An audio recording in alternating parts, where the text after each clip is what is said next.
Welcome to Real Estate Unlocked, your questions, our answers. On this channel, we talk about the insider secrets every home seller needs to know. In this video, the question is about showing your home, and we have a question from Natalie, and she wants to know, how accommodating do I need to be when I sell my home? Yes, we need to be accommodating to potential buyers. There are two primary reasons a house doesn't sell.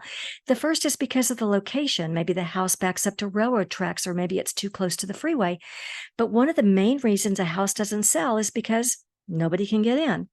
Now, sometimes we get a situation where there's a newborn in the house on a sleep schedule, or maybe someone is super ill with a very high fever and they're contagious, or maybe 20 people from out of town just arrived.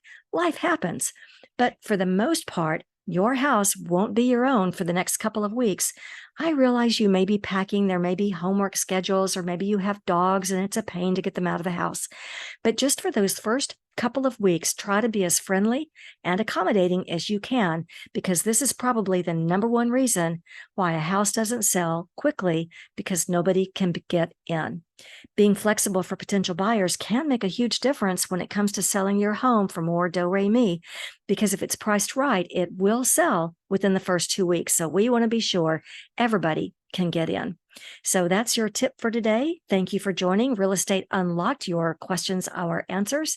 My name is Remy, like Remy. I'm an award-winning designer, a best-selling author, and a top-producing real estate agent who has worked across 4 states.